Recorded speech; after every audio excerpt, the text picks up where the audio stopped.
Welcome everyone at the Innovation Café. We have a very nice edition today with Female Ventures. For the people who haven't been here before, we're a networking event every week on the Thursday here at Kazerne, where we try to connect tech design and knowledge here in the region of Eindhoven. And we always do it with some in-depth presentations, talks, discussions, whatever, you name it, all on innovation. And today that is provided by Female Ventures. I will talk to you a little bit more afterwards about specifics and Corona for afterwards. But for now, I just want to give the word to Yolanda from Female Ventures. She's going to talk a little bit more about who they are and what they're doing.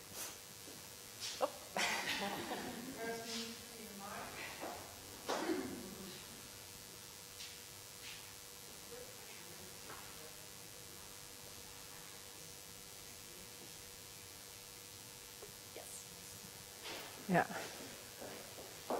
Well, I'm really happy that you hear something. Is it working? Okay. I'm really happy that there are so many people here. This is our first event this year, so it's already end of September, so it's really strange.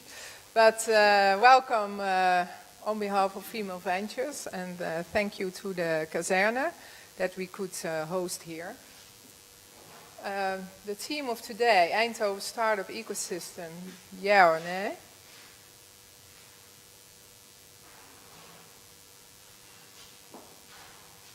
I'm Jolanda Joling. I'm of team Female Ventures Eindhoven. I will do a little welcome, who is Female Ventures. And then after that we have a panel discussion which will be moderated by Ivona Skultek-Jova. And after that we will have some networking drinks and a possible dinner.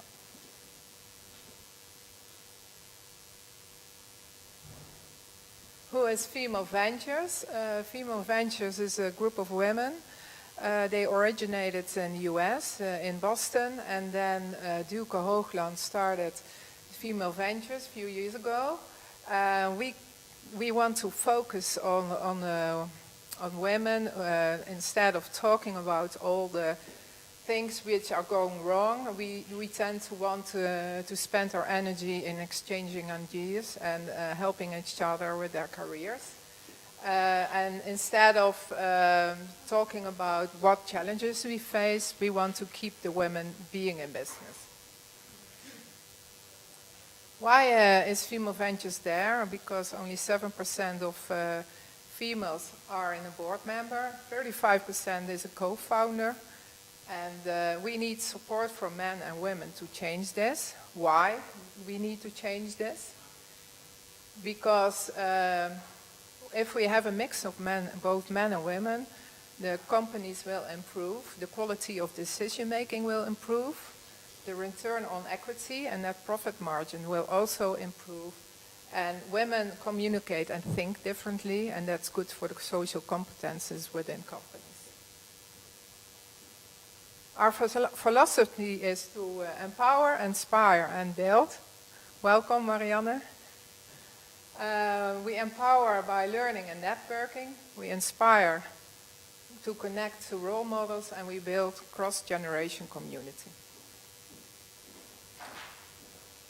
We have an offline community. We have several locations. We are in Amsterdam, The Hague, Utrecht, Delft, and in the south we are in Eindhoven. We are a team Eindhoven, Ivona, Yolanda, Manon, Yichin, and Sima, and we have vacancies, so anybody who would like to join, just approach me or Ivona today, and then we will connect. We have also an online community. We are on LinkedIn, so you can see us there, and we have, of course, a website. And here you see our founder, Duke Hoogland. Unfortunately, she could not be there today. And now I will give the floor to Ivona. And we can start the real topic of today, the panel discussion. So enjoy.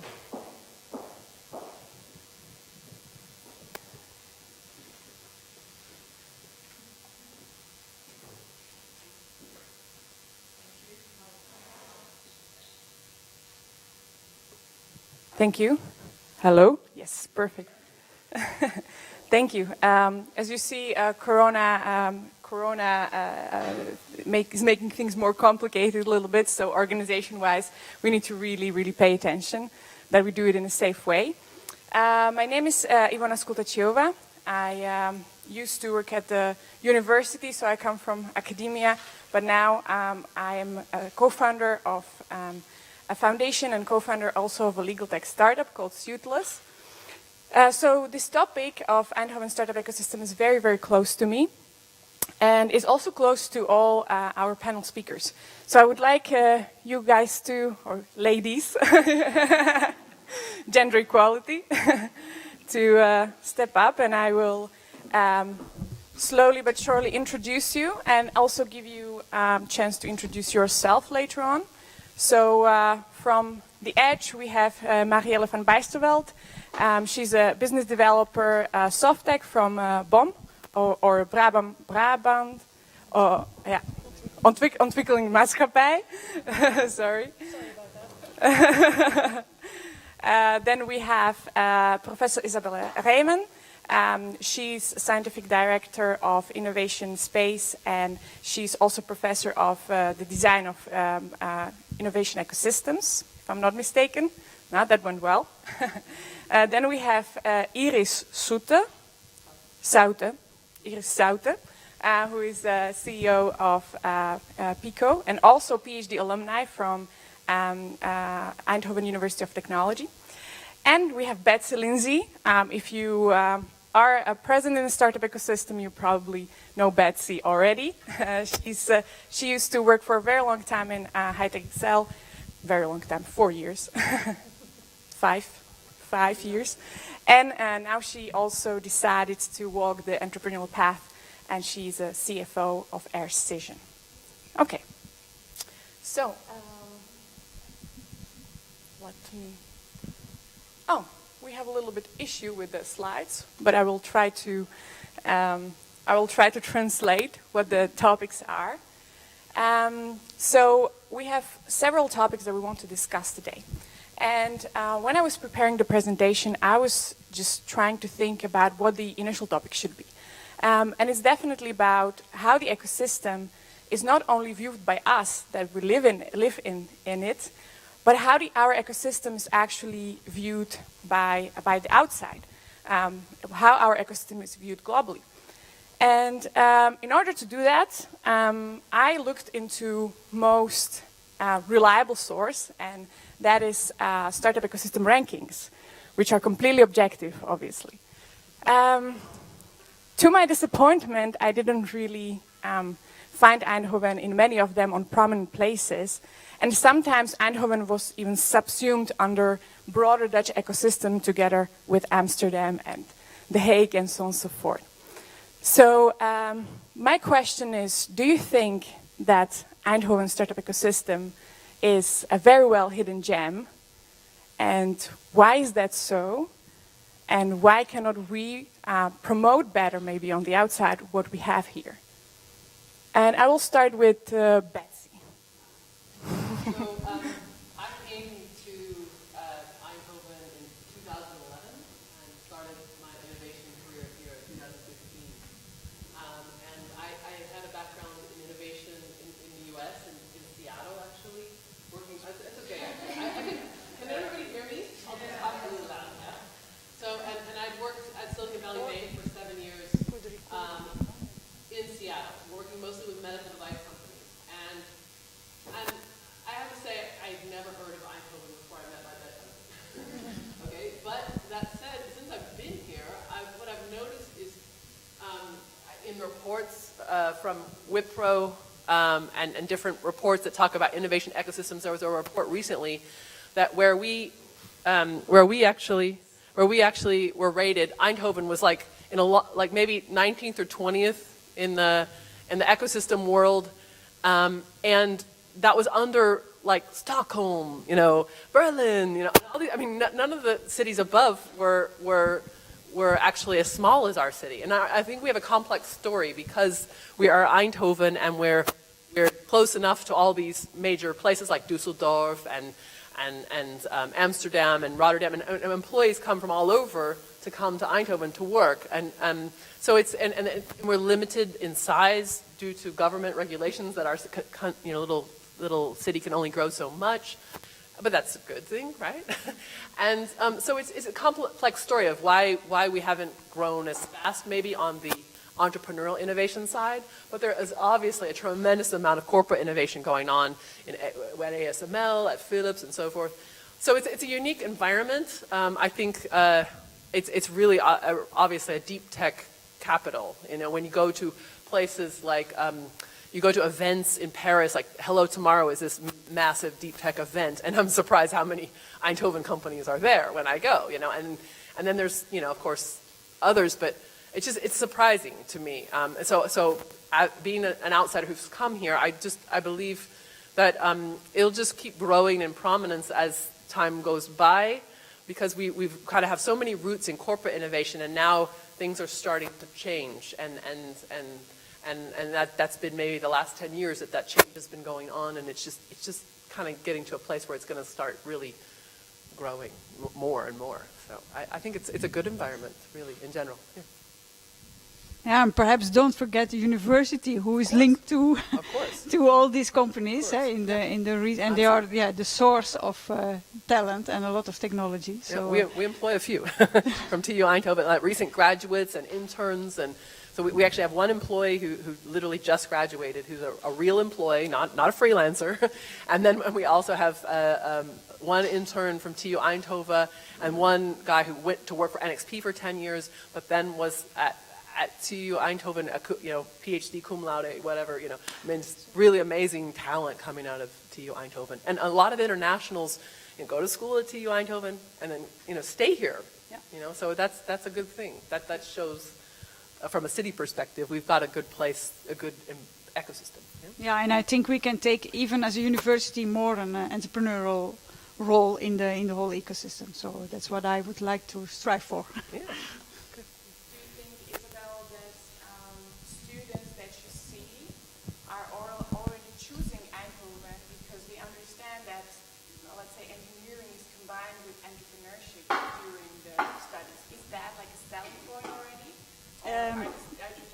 Yeah. Yeah, it's entrepreneurship and working on challenges, which is really having impact in society. And this is what students really like. So yes, this is now the major selling point already from the university itself also, and this attracts a certain type of students, yeah. So they like the engineering side, but also being relevant, useful, have impact, and this is what we promote, yeah. I really think the PDN program that you have is really powerful and could be really useful for many entrepreneurial ventures in the region. But also, I think the Eindhoven engine, of course, is amazing, and we're trying to take use of that, but we're at the wrong moments. But the Eindhoven engine is obviously amazing. So maybe you want to talk more about that, because I think that's opportunity for me. I think. Yes, the engine is focused on bigger projects, and what we do in innovation space is smaller projects with students. So yeah, I think both are very interesting. And the PDN, perhaps for those who don't know, these are programs where after your master you can continue, and it's design orientation. So it's not PhD pure research, but more design. And this is where Eindhoven in general is also very good at. So we do this also in our education and in the research, or so in between research, say, design oriented research, we do this. So this is where Eindhoven is strong in. We really deliver something, say, and that's what the PDN do, I think.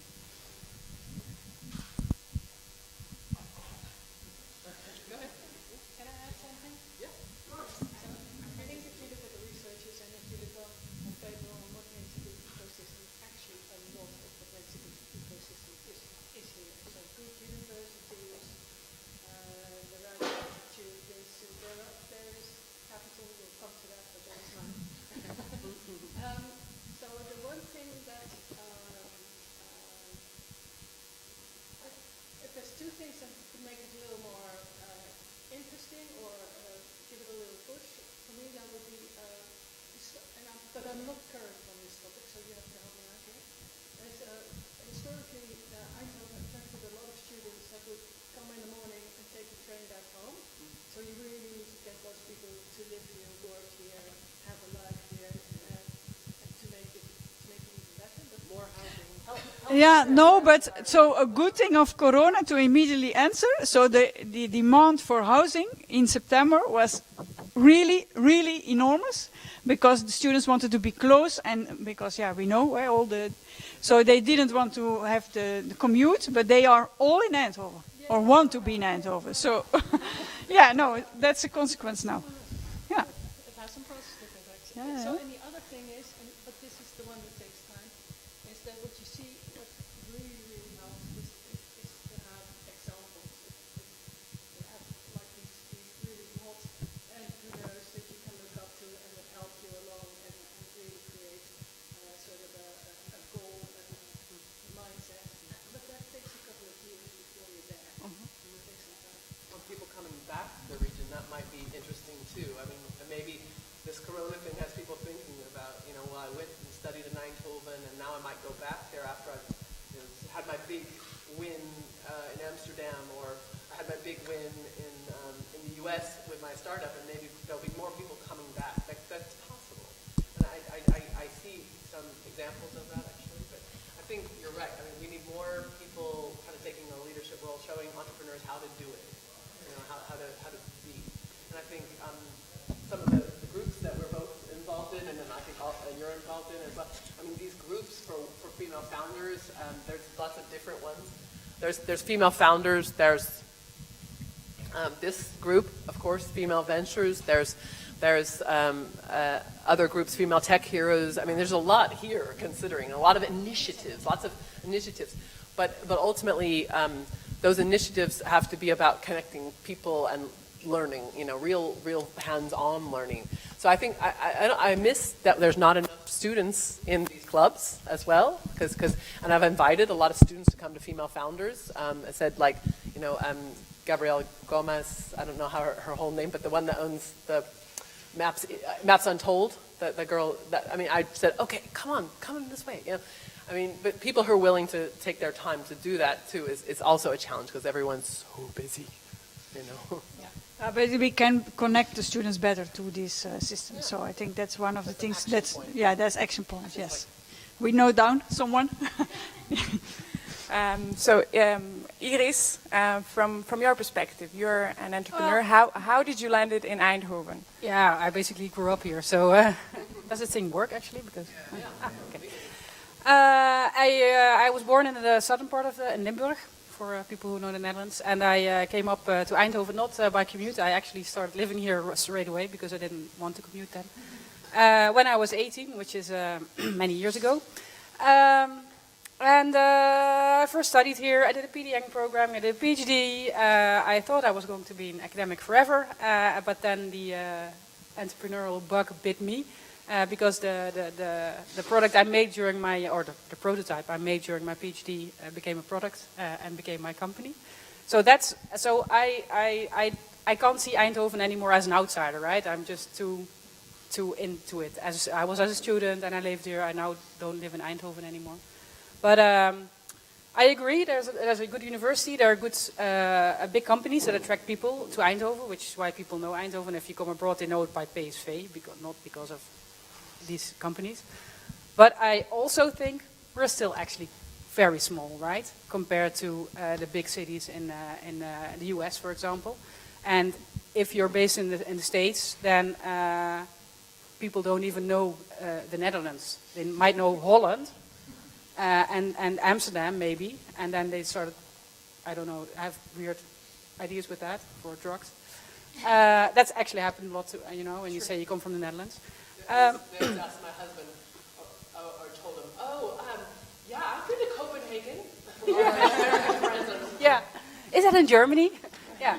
So actually, we're still actually, so we're here, and I love this city. So I think it's a very good, for my company, it's a very good place to be. But from the outside, I think we're just a speck on the, a little adult. I'm not sure if that's bad. I mean, don't know. I think a lot gets done here, considering how small we are. Yeah, I think it's that really definitely. Really big power ratio. the only. So I agree. Like hidden gem, I've actually found that quite a good phrasing of what's happening here. The only challenge I see going forward is there's this competition going on talent, and to be attractive you need talent for everything. And to be attractive for talent, you have to offer something, and you have to offer like a really good living environment and working environment, etc., etc. Yeah, but I think all the possibilities are here. So there is a good living environment. True. We're not so clogged up as the Randstad, where well, not anymore because of Corona, of course, but. But now everybody wants a garden, so. No, that's true, and I think Amsterdam is a more high-profile city for foreigners. But I know a lot of. So my sister works in a company. My stepsister, my sister-in-law, as a HR person, and they get people from abroad all the time. So and then they stick around here once they get in, and so. That too, yeah. And then you can kind of put that out there. I have friends who are like digital nomads, and I say, oh, come move here. And they can. There's no reason. I think Corona has taught us that we can be wherever we want to be and still work. So people could even, talented technology people can come here as well and realize that the benefits of being here and also being global, all at once,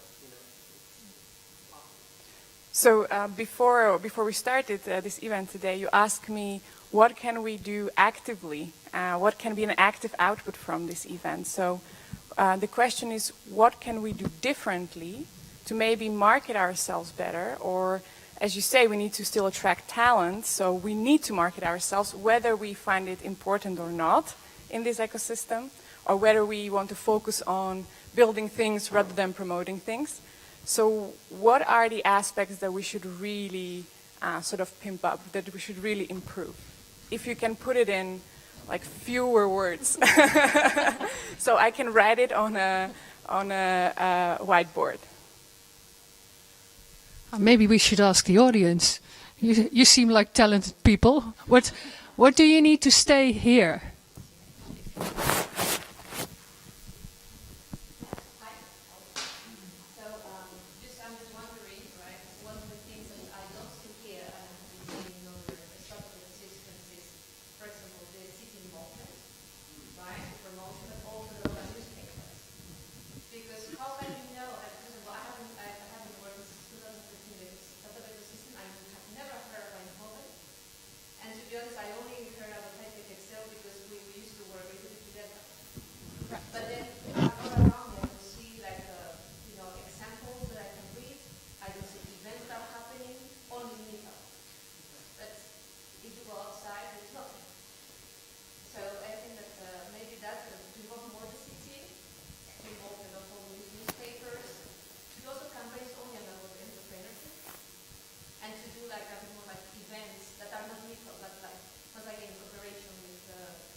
Only the city or the Netherlands as a country?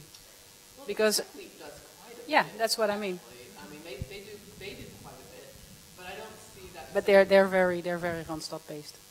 They are. Yeah. They're very Western Netherlands based. Well, as we speak, there's a big event going on in Rotterdam.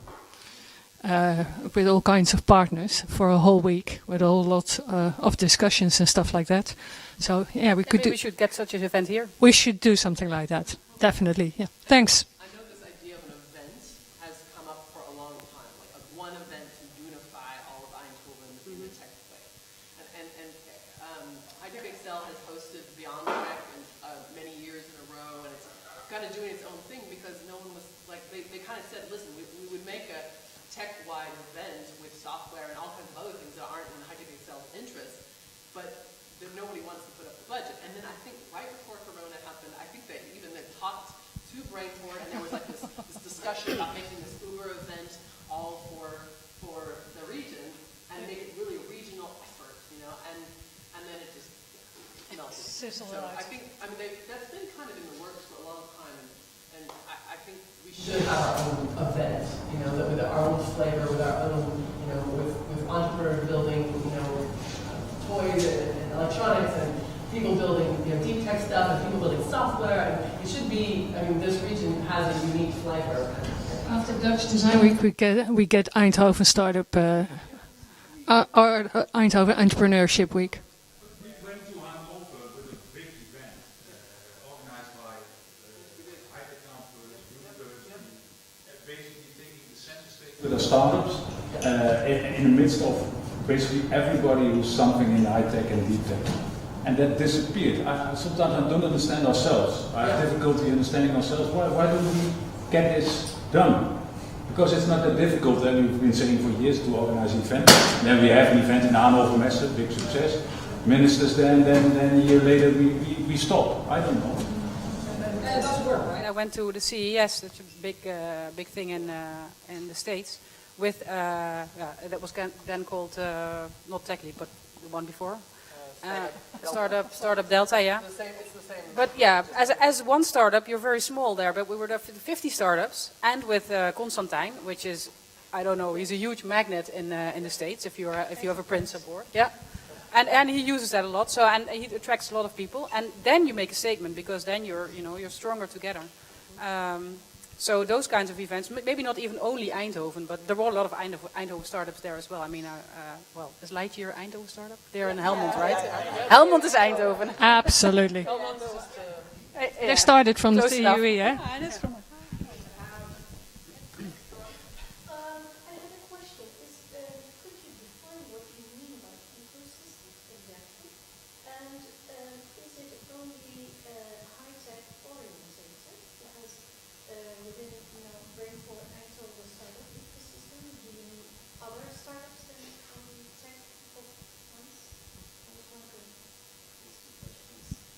What do you think about that? Yeah, so the first is, of course, what is high tech?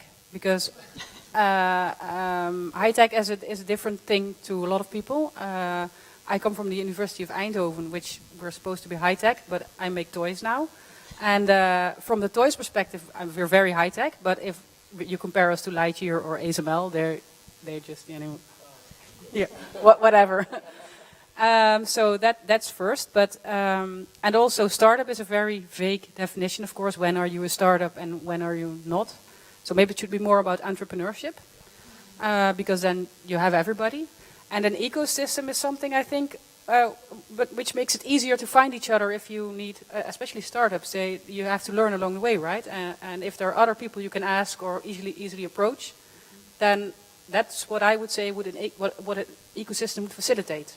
For me, that could be, I don't know, guided by the government or by the municipality, or come bottom up by people who just started organizing events. But maybe you think differently. Yeah, they are in scientific. You can have many different definitions. I think what we here look at is entrepreneurial ecosystems, because you have also platform ecosystems where that's more centered around one company. So this is something different. So I think it's here entrepreneurial ecosystem, and it's the whole environment that you need of interconnected companies and other stakeholders to bring your idea forward, to bring value in the end to the market, and also to share some of the value back. So it's give and take, say. I mean, there are some non-technical startups that are doing very well. I would call scale-ups. I mean, like study portals. Someone here is from study portals. I mean, that's a business model innovation, right? But that's obviously thriving here. You know, it's doing really, really well. And there's other companies that are using kind of iterative technology that's not super deep tech, but they're able to apply it in a new business model way here in Eindhoven. I mean, so I think I like that idea, just more entrepreneurship, unify under one banner, and really maybe make ourselves more focused on being an entrepreneurship city, you know, and like trying that angle, yeah, something like that. So what a factor for me would rather than it being high tech, tech or not tech or whatever, would be a level of ambition. That would be a factor for me. So if you're fine with just being an entrepreneur yourself and making your own money and gaining a living, that's fine too. That's very admirable, etc., etc. But I think where we need to find each other and where we can stimulate each other and get to a higher ground is if we really get those companies together who have an ambition to grow and to contribute to the region. Yeah. Also very misused word. To wrap up this part, my summary out of this discussion is that we need to promote ourselves better. We need more role models, companies that went out and achieved great success. We need a big event. Yes. No. Big note of the conversation. We need a big event. And then we need to connect ourselves better, not only amongst us in Eindhoven, but also out in other systems. Is that agreed? Okay, it's on the board. We can start planning the big event. I think that's an action point that can be No, I don't agree with the big event. I think we should answer the question because this idea has been spoken about for like 10 years already. So there's something that keeps us from organizing this big event, and that's the interesting question. Not that I'm putting it on an agenda. The interesting question is why have we not been able, in all those years, everybody has been shouting, well, we need a big event, whoa. Yeah, easy. Organize it. It's not higher mathematics or something. Why haven't we been able to organize a simple thing, a big event? But maybe that's not the problem of that event is not effective. Maybe that's our problem, and we could not really put resources together to make it into a tradition. So sitting around the startup tafel with you and other people, there's this kind of group of all these different stakeholders around Eindhoven. You see the bickering and the fiefdoms. You know, TUE is a part of that arguing. You know, I mean, everyone wants to control it, and you know, and we contribute more. No, we contribute more. No, we contribute more. It's like, and so I don't know. Somebody needs to take up some leadership and say, put your egos aside. Let's work together. Yes, let's do that. Let's do that. Change. And maybe we need women to do that. Or just make technique come here and do it. Vote Lindsay 2020.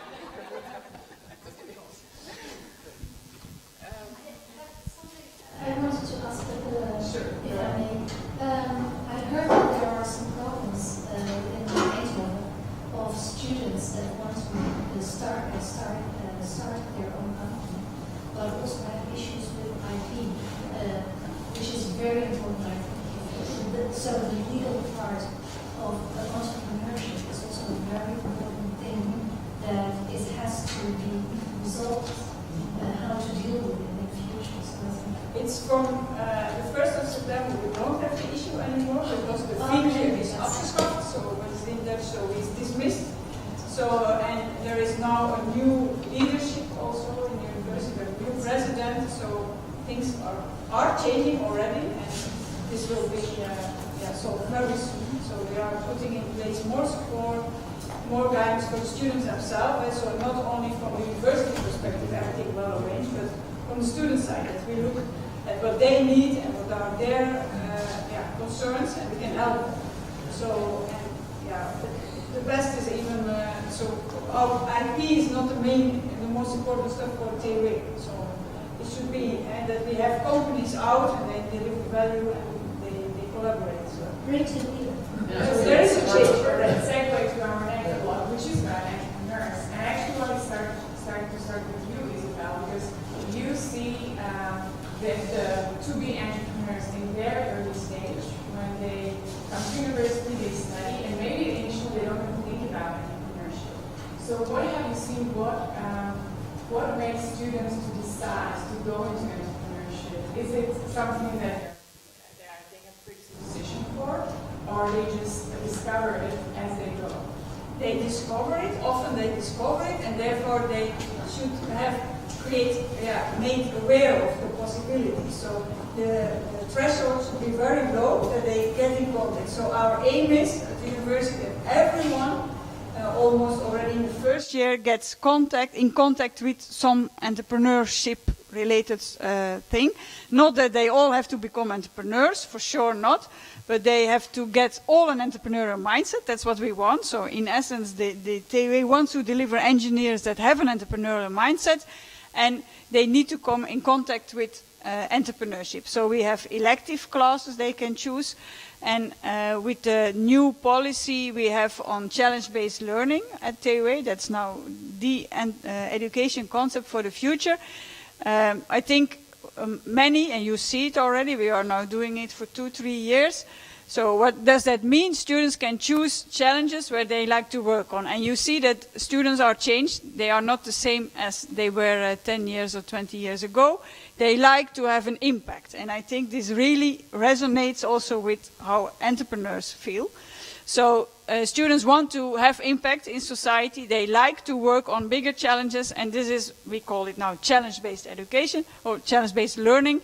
So we offer them already in normal classes, not only in student teams, perhaps you also heard about it. So there are many nice challenges like the Solar Challenge, where Lightyear was born out.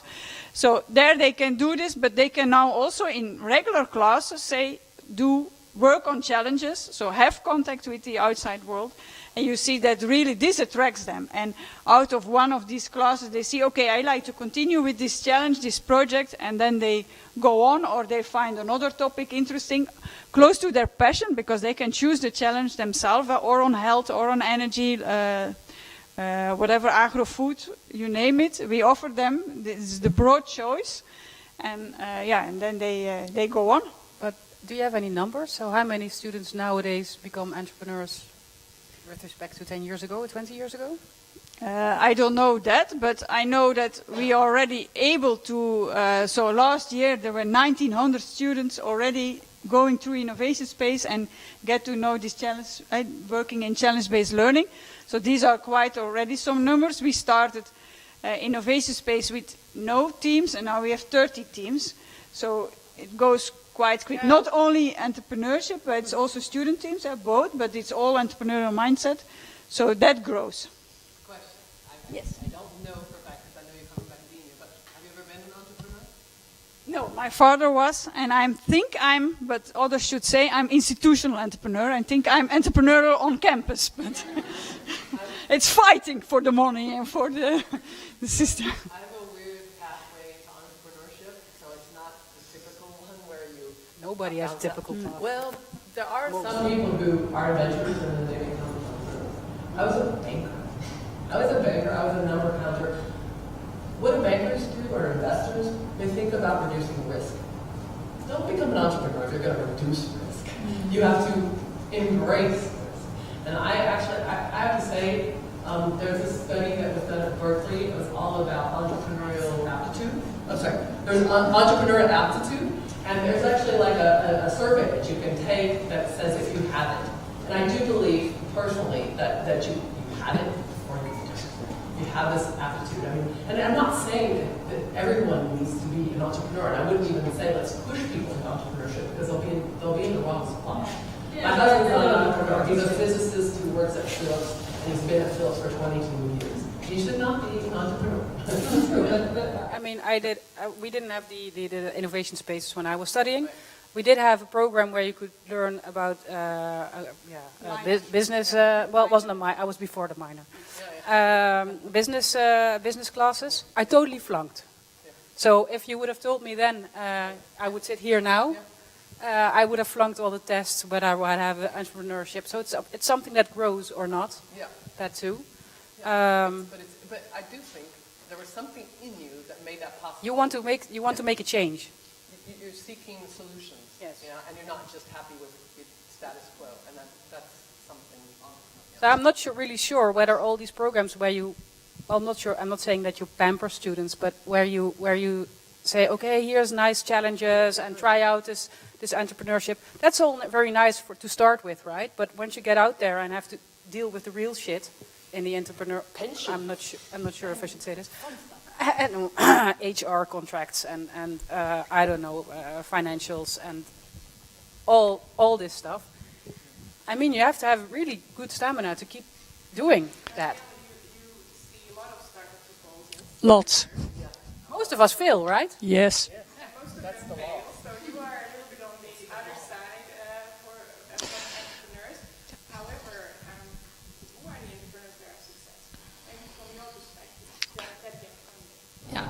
So that gets funded. Ha. Right. So there's been actually quite a lot of research, and it turns out that the most successful bracket is actually between 35 and 45 years old. Oh, I'm good then. Yeah. So not students straight out of school, but people who've gained some experience, and it's not so. And then there's different researches. So some say that the most successful are the one that do something within the marketplace that they know. But there's also contradictory evidence on that. That say the most successful ones are actually the ones that uproot a new market with something. Not aware of everything that could go Yeah, wrong. well, it's something they've learned in their old market. But basically, the most successful ones are the ones between, say, 35 and 45, because they know how to build a network. They know that they cannot do it on their own, and they go out and they use the resources that they have. And then failures. Say, They need to feel few failures by the time they're 35 to be that successful entrepreneur. And the other thing is okay. the other thing you find is that that people who work from a vision and people who work from really wanting to solve something and really listen to customers are far more successful than the ones that start with a product that they think the world needs. And that's where we mostly have to do all our work in sort of getting that through to people's heads. Who are on a mission to better the world, to have a vision about it, have an impact, and want an impact in the long term, not just a startup life, which is not as easy as people think. That's a really good point that they sometimes, and most of the time, they are a little bit older than what the news or outlets believe when they promote them. But having said that, I am actually really glad that all these programs and activities are taking place, because I think having had that experience in university even makes you more aware when you want to start up later in life and you already had some theoretical or practical knowledge of what you could be doing. It just triggers people to go into the area of entrepreneurship. So I'm really positive that all the universities and schools and everything have all these activities. If they take that But mindset into the corporate world. Yeah. It's really challenging to straight out of after graduation do your own startup. It's really challenging. But hey, some really make it into a success. You don't have like a mortgage, you don't have a wife, you don't have children, so you can basically succeed. You can fail for 3 times and then still be successful, and then you have learned. What strikes me all the time in this discussion is, and I don't have the answer, but it's a question because we have to learn. Like for years already, the statistics are the same. It's 80% fails, or it's like 70%, and then 1 does okay, and then 2 succeed. So there's no recipe for startup success. If there would have been, everybody would have, all startups would be successful. There is. Yeah, but why are not all startups successful, and why not is the Bond the most successful fund in the Netherlands? We will be soon. And there is actually quite a good recipe. But a lot of people... Sure. But there's it is very, very, very challenging to follow that recipe, and not everybody has the motivation to follow the recipe.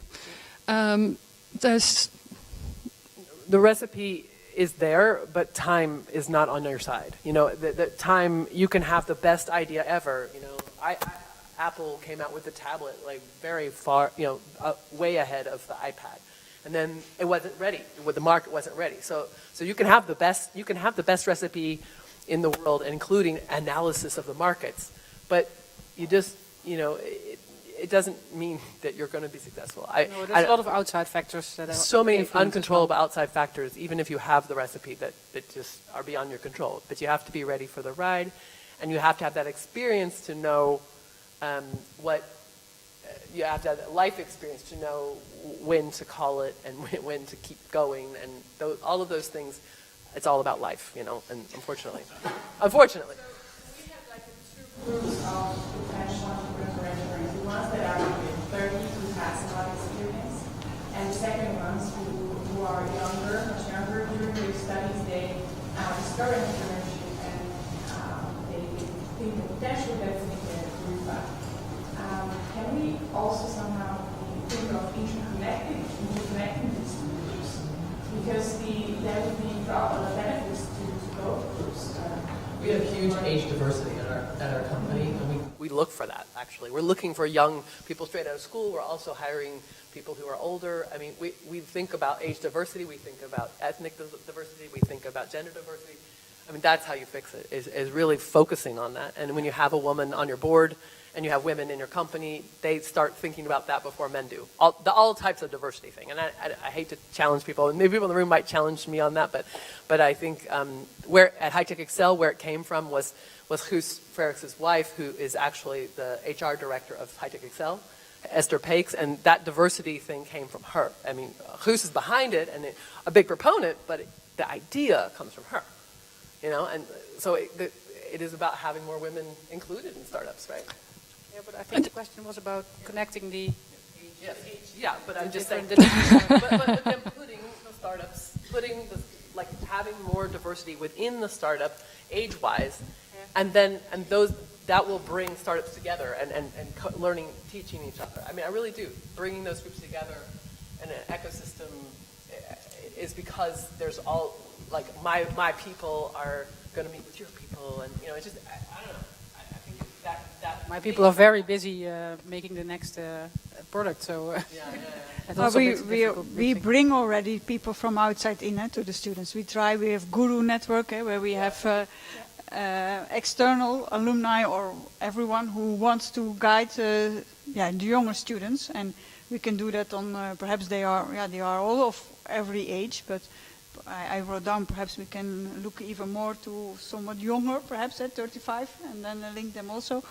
But I think, this is necessary, and then you can take the students in the network, they learn, and then perhaps at 35 they are then successful. Yeah. And also I think we were just talking about 80% of startups fail, but it is also mindset, right? I think in the States, when you fail your first startup, it's not a bad thing, right? You just start your second one and try again, because then you have the experience. Well, here, apparently, I haven't experienced yet, right? This is my first startup.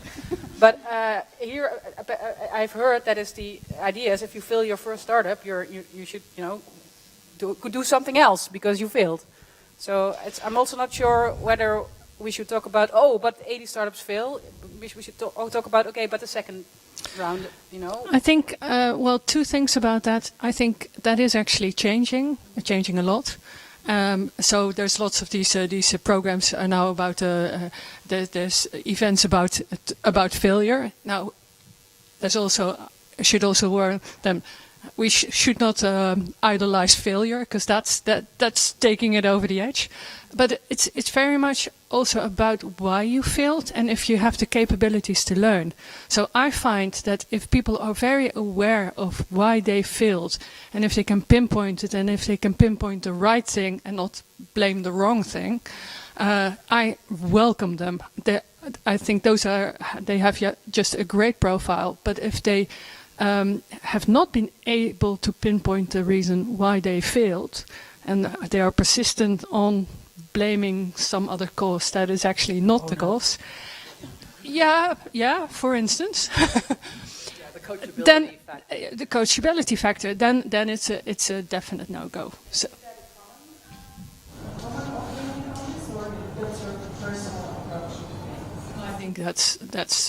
I think that's pretty standard among investors, etc. You need to.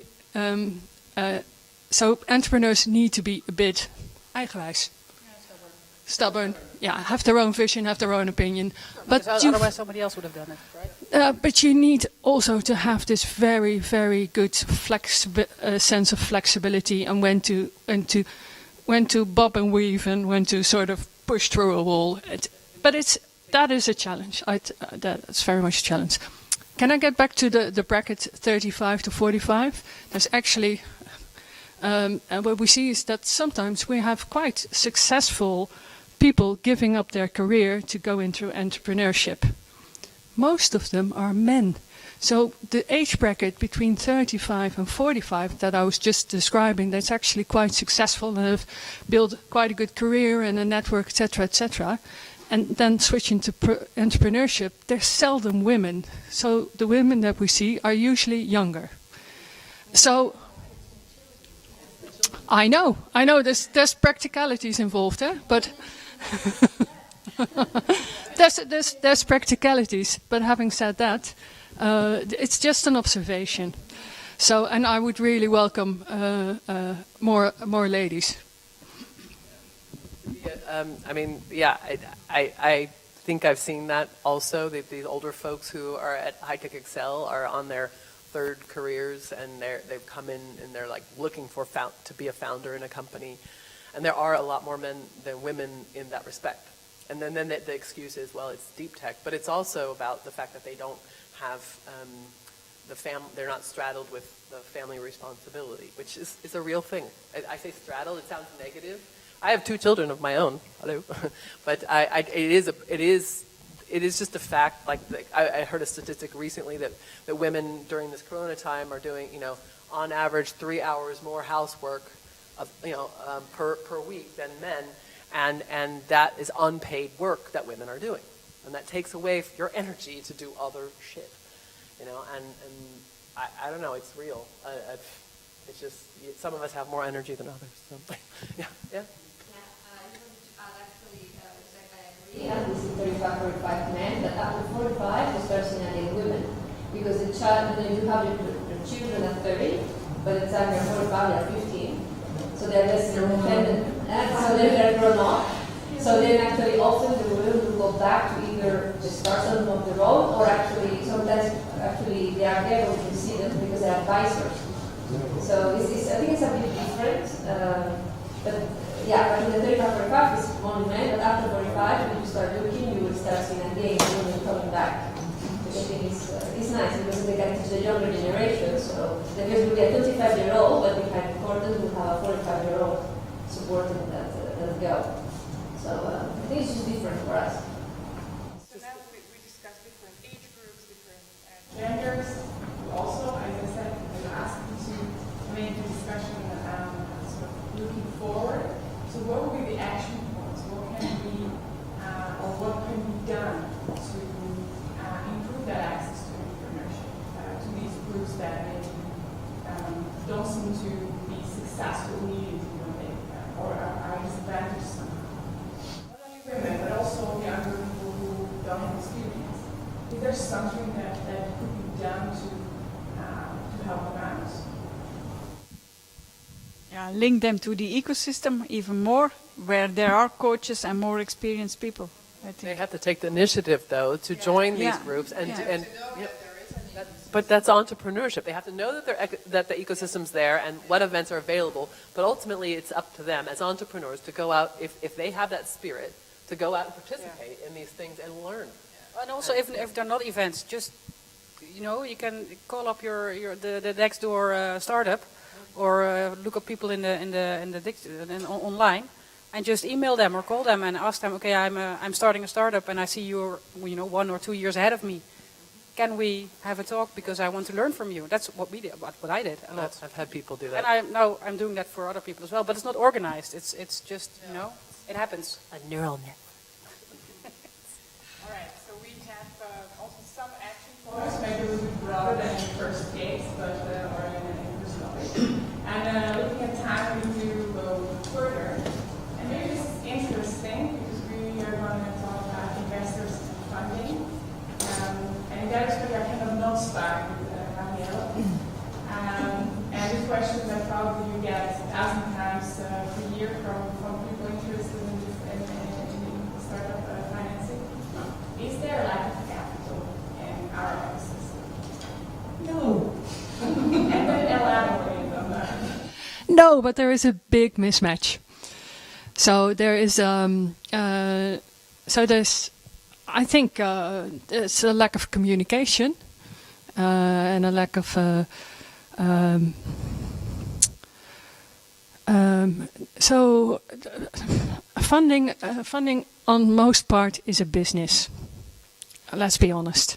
Or even if it's not a business, like government funding subsidies, there's a drive or there is a motivation or there is a certain type of push or a reason why money is put into a certain area or an expertise or whatever that is.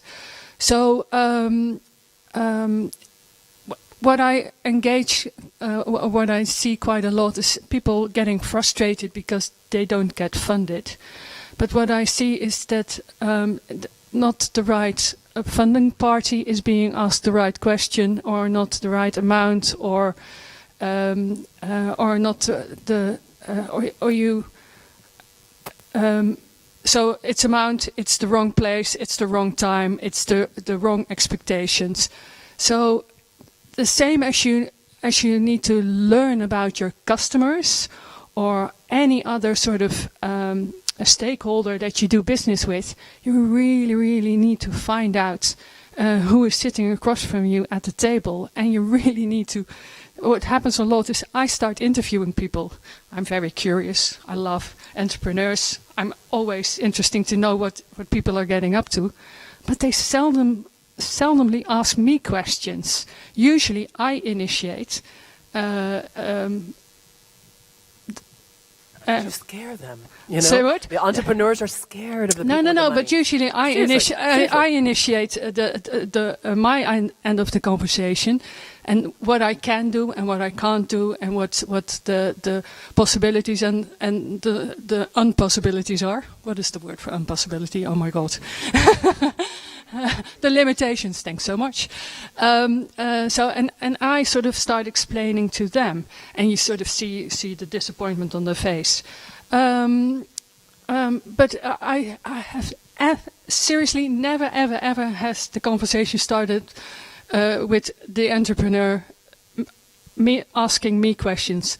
What is your goal? What do you need to do? What are your limitations?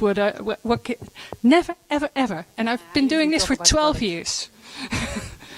She's the engineer, so she talks about the product. But I know that I do that. So what we've done, we knew we were very bad at getting funding. So we basically got other people in to do that for us.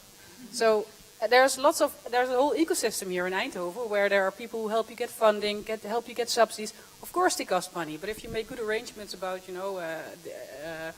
no cure, no pay, for example, or those kinds of things, then you can use that. And they have a network. So we very early on acknowledged that we didn't have a network at all in finance. So we got an investor readiness But programs are really to good. tell you the truth, that doesn't work for me, to be honest. So I can understand. I can understand that it's a way of gaining knowledge, and it's a way of doing some of the grunt work, etc., etc. But I want to talk to the entrepreneur. Yeah, I want to see. We're still talking to them, but what we didn't know a lot then, so we know a bit more now. So we've learned. So now I talk to the investors myself. I also talk to the investors then, but with their help, and that I learn a lot from that. And I think if we hadn't had their help, I don't think we would have been here. We would have been the engineers talking to a lot of people with A, no money, or B, no interest. So we would have been talking to a lot of wrong people, and they helped us find the right people to talk to. And they also helped us make a better business plan, because that's always an issue. What are the skills that you are describing that you don't have, more sales people have?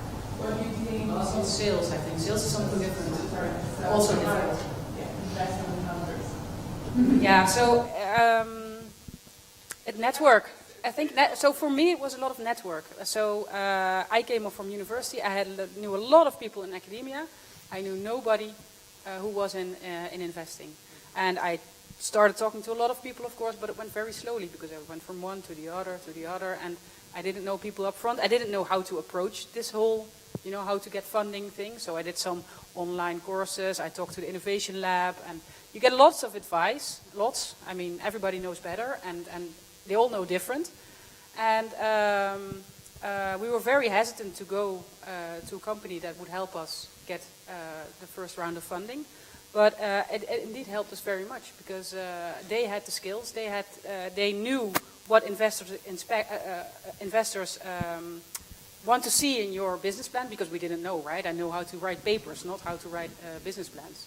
So they helped us make a better business plan. And they helped us introduce us to investors, to the right investors to talk to. So would I do it now? I don't think so, because now I have a network and now I know who to talk to, who is interesting for me. But right then, yeah, I would do it again, I think. There is, in the Netherlands in general, I mean, I hate to be negative, but I would say the risk-taking attitude is not the same as it is in the U.S. That's a very easy statement to make, and this is not the U.S. So therefore that's a good thing, because it takes a lot more money actually to put a venture forth here in Europe, because it's very expensive to have pensions for people who have been working for you for 30 minutes. I mean, that's very expensive, to have these things in place. So there are reasons why there's the Dutch environment is very risk adverse, but I have to say, you need to find people who can help you look, outside the borders of the Netherlands, because hopefully you're interested in selling your product beyond the borders of the Netherlands. You need global investors, but getting started for early stage, regional investors are great. That said, I didn't get my first funding from BOM. But you were already in banking, right? So kind of assume you had a big network. Yeah, but actually my first funding came from an angel that we knew. So that's something else. There'll be more angels in the future here in Eindhoven. There'll be more. And that's what we really need, those angels, because those angels actually know, they understand the risk of what they're investing in, because they came from that industry. And they have the network that can really help. And sometimes when you look at professional investors who are financial investors, who think of you as a spreadsheet and a sum of a recipe, as opposed to people with a heart who understand that mission and all this, that they can't identify, that aren't entrepreneurs themselves,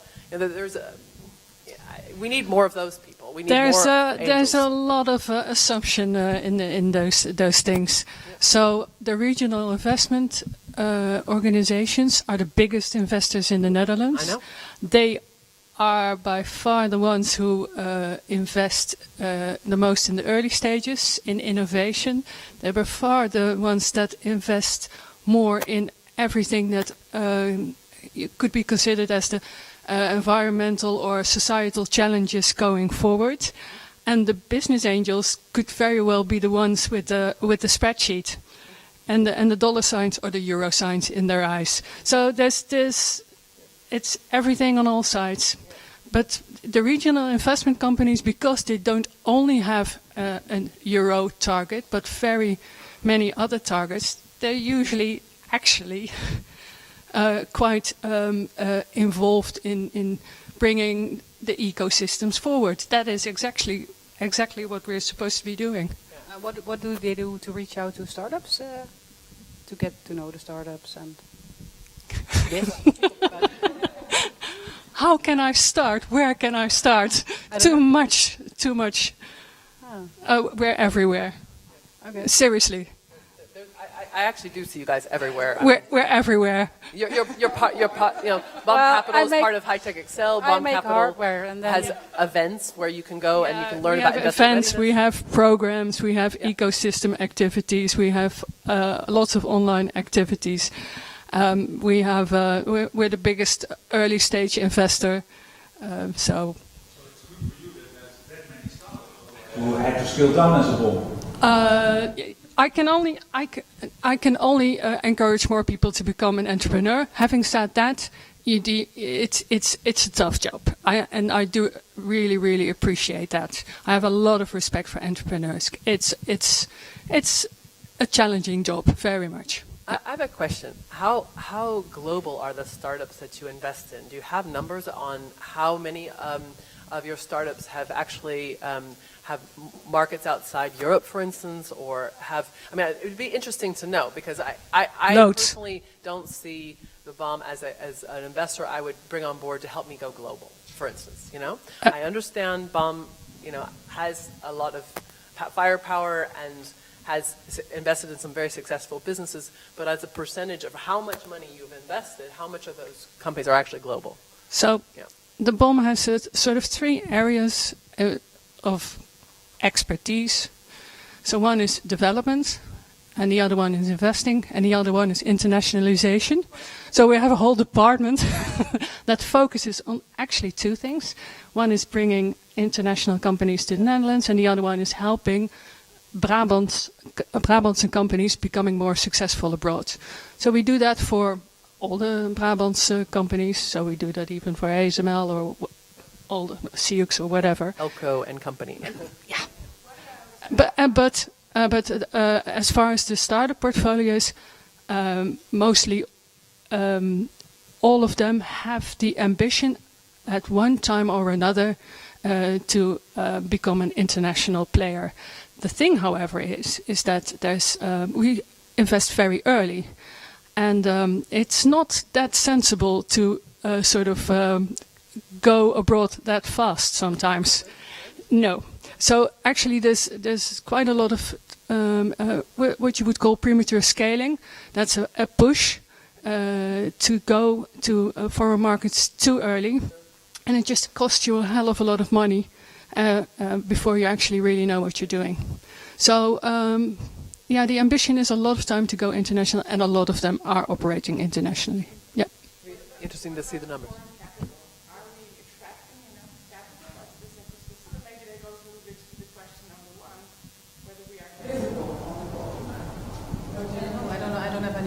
Never seen any So numbers. this is actually a challenging discussion. So on the one hand, you think, yay, more capital, global capital. On the other hand, what happens a lot is that those companies, they move abroad. That's not what we want. There goes the talent. There goes everything with the IP or whatever. But do you see that happening in the future as well, while the world is getting more? I mean, COVID has proven that we can all sit in our own desk at home and work. So we can stay, it doesn't matter where we are anymore. Mm-hmm. Do you know what I mean? So either whether we're here in Eindhoven or move our company to God knows where. Yeah, well, I have a vested interest of companies staying here, as you might expect from. But no, the world will be changing. This will have a huge impact. So, I don't think we can yet oversee what's going to happen and what is going to change, but it will definitely have an impact. But because when I said earlier on that there is enough money, there's more than enough money in the early stages of companies. But if you go to the bigger numbers, 20 million, 50 million, 100 million, then it becomes challenging. And that's actually what TechLeap's working on, with also the vested interest of keeping these really, really very successful companies here in the Netherlands to sort of help the Dutch economy going forward. Attracting capital is not necessarily the simple answer. We also have to think about that ecosystem grows only if we have role models. In it, to go back to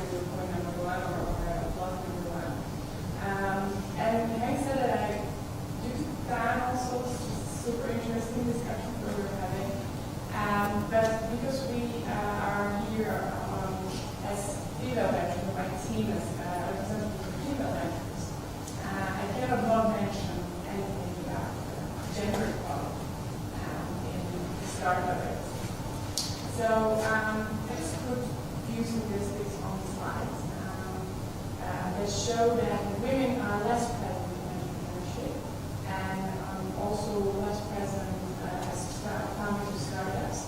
At the same time, they also don't get investments as much as the women's counterparts. This is very simplistic, and I think that the whole rationale behind the problem and just the fact behind it is very complex. But what is your personal opinion? Is this just natural occurrence, as you just mentioned that women have children and they stay home with a child and they work as hard as necessary startups? Is it systemic inequality? We want to have certain aspects that men don't have, or is it something else or something? Yeah. Can I make 2 points? And one is slightly political correct, and the other one is totally politically incorrect. Start with the politically incorrect one. So what we find is that here goes, guys, bear with me, that the ideas that women present are sometimes less ambitious, less B2B, less scalable. And then there is a mismatch with what investors are after. And is it a mismatch because the investors are male and are in the business? I'll get to that one next. No, it's a mismatch, basically hardcore in the business case. The business cases are too small to make the targets, the KPIs that the investors have to make, basically. And we see that a lot. So I would. So going forward, if you look at certain technologies that are going to be really crucial in the future, like AI, for instance, that's a very obvious example. But if that's your area of expertise, then you have an extra notch. So technologies, but also challenges of the future going forward, like healthy aging, sustainable food growth, smart mobility, the energy transitions. If you sort of focus on those areas, that helps of getting your business case across with the investors, and the mission. The politically, so this is that was the politically incorrect one. Now the politically correct one is basically, and that's what research also shows, is that people have a tendency to sort of mirror themselves and look across the table and trying to find the same thing. So men are predominantly investors are predominantly men, and they predominantly invest in men, and that's what's happening. So, but the good news is that basically all of the Dutch ecosystems, as far as VCs are concerned, have signed this diversity challenge, and we're really, really trying to actively improve ourselves. Not only ourselves in the terms that we invest more in women, but we also challenge the entrepreneurs in getting more women in their startup teams as founders or as managers. To your first point, there's a lot less women providing you awesome business cases with business understanding. Awesome business cases and awesome business understanding, and also with really technical innovation, because there's less women in STEM. Yeah, but I was also wondering, you said about the women have the small, they're not ambitious enough in their business plans, but are they not? Is the business the product itself or the service that they're after? Isn't there room for growth? Are they very just toning down the figures because they don't want to overreach over? Both. Okay. So that might be a point into coaching women who have a great idea but make a business plan that's be bold, and be bold. To make them bold. Yeah. And I see that the number of females that like to contribute, have this impact, is really growing. So you see that just in small numbers, there are not statistics yet, but just in the number of say team leaders and entrepreneurs in innovation space, just as very small, it's there already increasing just from one year to the next year. So let's see. But I feel also there are almost more female, and you say there are not enough in STEM. Yes, we have in Eindhoven University, the number of females is increasing enormously. So we will almost have the half. No. No, I heard you mention that before, and that's very hopeful. Actually, Yeah, I think so- that's a very positive development, and that gives some faith for the future. So Absolutely, yeah. I think this future. Year of 1.6%, and I think about that number, and I'm sorry.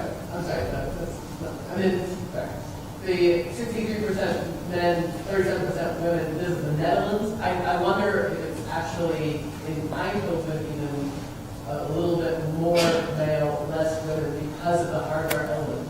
There are less engineers. And there are more men in Eindhoven. And there's men, I know. Just period.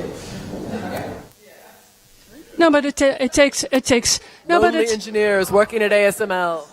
no, but all these things take time. But sometimes you have to help certain things along a little bit. I think that was the whole discussion with Eindhoven with the hiring ideas a couple of years ago also. And that's also with the diversity declaration that all the VC signed. And don't forget, so this 1.6 is about venture capital, but not all startups are within the scope of venture capital, so you have to take that into account. But we do have to push it along. We do have to make an effort. That's absolutely true. For the one who's successfully got the funding, is there any common traits on that a successful business plan? Ambition. Acting more man-like. No, don't be more man-like, but ambition. There's truth in it. Yeah. So, having said that, we see that there are some systemic obstacles. For instance, Mario mentioned that investors, if they are male, they also look for Yeah. male founders. But can I just add that we at the BOM have two brilliant senior investment managers, one on medtech and pharma, and one on high tech, and they're ladies, and they're brilliant. So what I was saying is that there are some systemic things that are suppressed. But there's also something that we can improve about ourselves as ladies, and that we have an ambition. So having said that, I would like to open the floor for some additional questions. We allow questions during debate. I think it would be pity not to restrict you from asking questions during the panel. Anybody who has any additional question that we didn't discuss, or that you're still interested in knowing? In line with these questions, or because I have a burning question, but it's concerning, like, please give the advice kind of question. In light of all other things we discussed? No, definitely. Yeah. You have to ask him. Okay, yeah. Before this event, I said Buster will be the first to ask the question. What? Is that predictable? Okay. Well, yeah, you don't need it, right? Natural intelligence, right? So recently, over the past 4 months, I've been recruiting for my founding team of the startup that I shall not say too much because it's not out yet, but I've been recruiting, and I found it quite difficult, kind of an internal struggle, because I know, I care deeply about diversity, also because I know it's better for your business. So on the one hand, I have all the figures and all the statistics and all the knowledge about the bias that I might have. And then on the other hand, I'm sitting across from people and trying to identify, is this my bias, or is this, or I don't know because in the end, it's for such a large part of intuition. Like, I'm trying to take out the intuition and just look at everything rationally, but that's insane because it doesn't work. Like, it just doesn't fit. So how do you go about something like that? I find it so. I'm not sure if you can, but within a conversation of in an hour, to decide whether the person across the table fits your company, or if there's a bias within you that you might think he or she doesn't fit your company. We usually just give people a 4-month contract and see if it works. Right. Yeah. So that's what I wanted to say. If we have money. Yeah, I'm talking about like the 1-hour conversation. Yes. Increase your pool of people you're looking at, and don't make it about gender. Make it about quality. And that's the difficult part about increasing that pool is, I'm reaching out and trying to put posts in places where women will see it. But there's, like in the U.S., there's an active group called Tech Ladies, and that's and maybe they could expand to Europe. I don't know. But they actually, they have all kinds of jobs there and all kinds of people posting their CVs there. So increase your pool of who you're choosing from, and if for some reason that person's not gelling with you, they're not gelling with you. Don't try and analyze the bias that you have. Yeah. You can try and think about it, because that's good to analyze and think about it and process it and try to understand yourself. But too much forcing that is not going to help you find the right person for your company.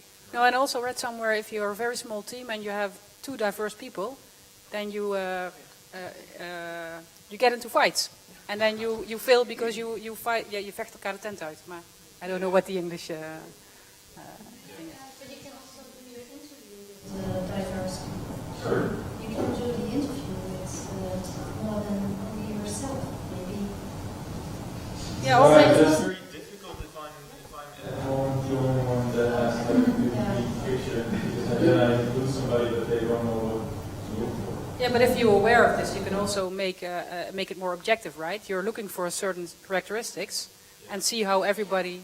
Sorry? Use AI. Yeah,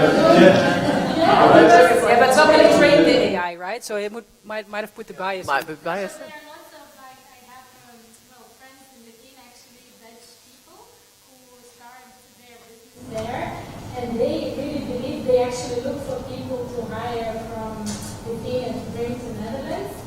And, not like very highly qualified, so it depends what you're looking for. But that guy really strongly believes to put away subjectiveness and actually use certain tools and really certain questions, that there are lots of options, and really choose based on objectivity and less subjective. I don't know if I would do that, but that's another spectrum. It's like. I've been involved in some diversity discussions, and what there comes up is in diversity you need to look at soft parts like the behavior, culture, background. Like a very important or interesting example in curiosity, like maybe when you are interviewing curiosity, you look for it, but it might, curiosity, some people might demonstrate it in a different way.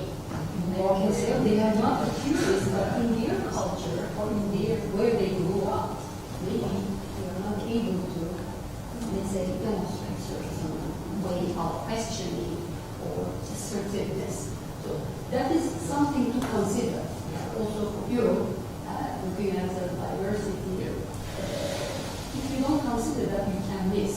I know some interviews went wrong because, like especially interviewing female from different backgrounds, they don't express themselves like expected, and you miss the right. So I try to account for a lot of this because I've read up on it.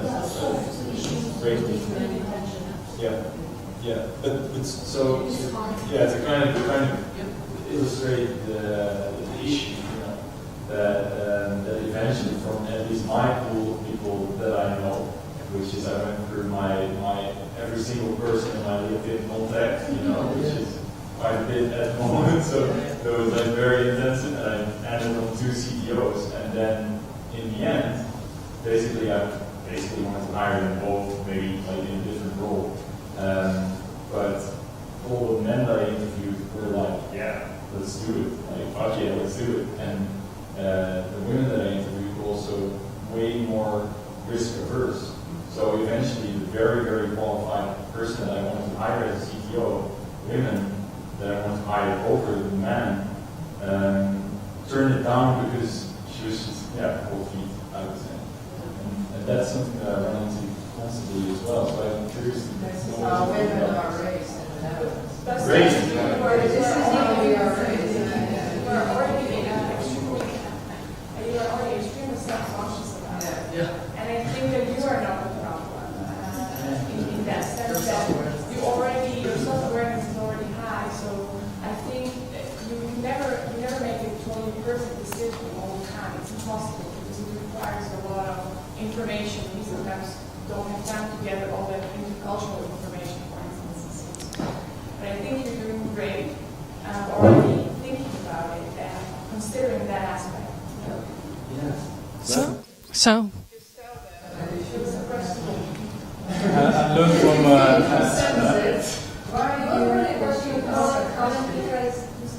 with my colleagues, we look into this in our extracurricular activity, basically, aside from our job. We look into why women are more risk averse. It's just part of female nature. It's part of it's not just being raised by your mother, it's biology. We have to take care of it. So we're more risk averse. But the question is, if you have someone with these qualities, if she's risk averse, how can you do that? No, I know.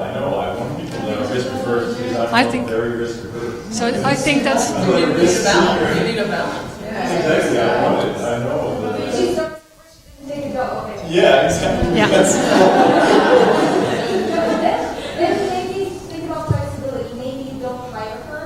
Maybe you give her a more flexible role where her risk aversion is going to, like, she will be able to overcome that. So she doesn't want risk, right? So take this away from her. Tell her, be my advisor. That's a very good point. Yeah, your expectation is that you want somebody who takes risk, but actually you might need somebody who is risk averse. Would be better if you were the risk taker already. Then. At the same time, from my perspective, I hire a lot of people in my foundation. On average, 60 per year. If you have to hire more than one person and you have to do adjustments to every single one to bring everything that they can bring, which you rarely know from short interview, that is also not sustainable for an organization like mine. So there has to be also balance to what extent we have to be self-aware of all these things and implement it. It's good to reflect, but there is also limits to it because then it impacts our activity. I think that's my view. Yeah, I think that's really valid and really good point that you were making earlier on. So on a more abstract level, because it goes into so much detail, and that assumes that you can oversee all these things and really predict the futures, but you can't. It's really difficult. So what works really well in my experience for founder teams is that if they have a shared vision and really pressure each other on if you do have a shared vision and what your motivation is. Do you want to be rich? Or do you want to improve the world? Or do you want to help people? So, and it doesn't need to be the same motivation, but you need to be aware of the motivation of the other person. An old retired Philips employee, ego was totally out of the question. He was male, but he said, well, basically, if you interview people for a job, like everybody's able to distinguish the top performers, like the top 10%. Everybody's able to see who will do bad, the bottom 10%, and all people in between will probably do equally well in the job in the future, and you will never be able to tell the difference. So basically, what he was saying, don't make like it's not rocket science. The top 10% you will see, the bottom 10% also, and in between doesn't matter. They will do equally well depending on circumstances, culture, and so. It's actually almost a really almost arrogant to think that you're so good that you can really pinpoint beforehand who's going to be top. Yeah.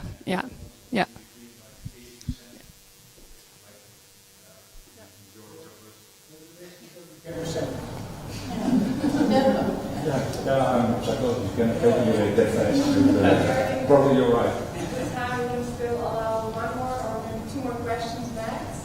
Anybody has any question? Burning question? How many want to start up here? Okay, how many people are in a startup or want to start a startup or had a startup? Entrepreneurship City. So here you have also your role models that we were seeking for, and we have them for sure, and there are many more in our ecosystems. So and in our ecosystem. So if it's possible in some way, maybe you can connect to them through LinkedIn or maybe in a restricted manner somehow after the event. But having said that, I